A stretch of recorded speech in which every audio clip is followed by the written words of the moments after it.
Gandang araw po uli sa ating lahat. Naku, ito ho ang masarap na pagkain ngayong almusal. May isda tayo, meron ho tayong sumang malagkit na matamis-tamis, hindi ho tuong katamisan yan. At atin ho niyang binili doon sa ating kapitbahay. At meron din ho tayong ginisang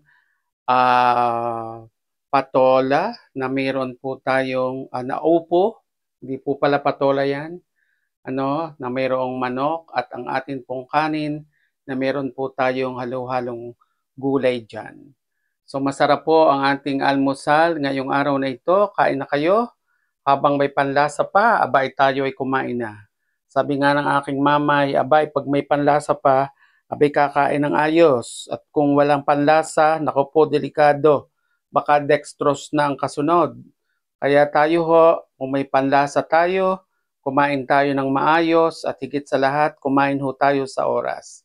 Ang atin hong katawan, ang ating number 1 na puhunan para po sa ating paghahanap buhay, kaya po kinakailangan na tayo'y mag-alaga ng ating mga sarili.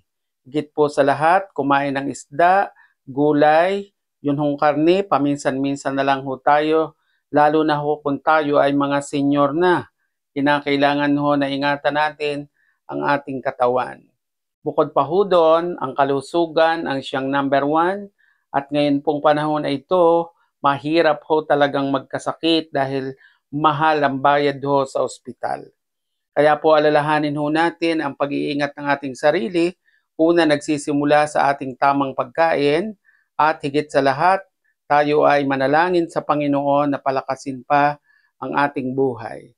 Sabi nga po, kung tayo ay merong dinadamit at may kinakain, sabi ho ng banal na kasulatan na tayo ay makontento na.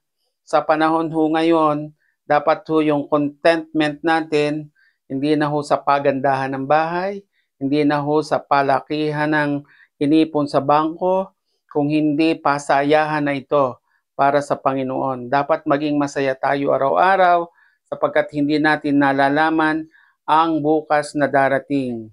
Sabi po ng Hebreo 9:27, itinakda sa tao ang mamatay na minsan at pagkatapos po ay ang paghuhukom. Ibig pong sabihin, sadya namang may takda sa lupang ito ng ating pagpanaw, pero kinakailangan at habang naandito tayo sa lupa, ay ating gawin ang atin pong magagawa para ingatan naman ang katawan na ito na ibinigay sa atin ng Diyos. Sabi nga po, ang katawang ito ay templo ng Espiritu Santo. At ang sino mang gumiba nito, gigibain talaga ng Diyos.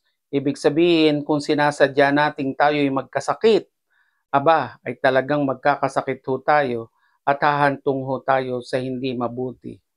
O hala, mag-subscribe ho kayo sa channel na ito at tayo ho ay patuloy na magbibigay ng atin pong mga video twice a week at pagpalain ho tayo ng Panginoon. Salamat po. Bye-bye sa ating lahat. God bless you all.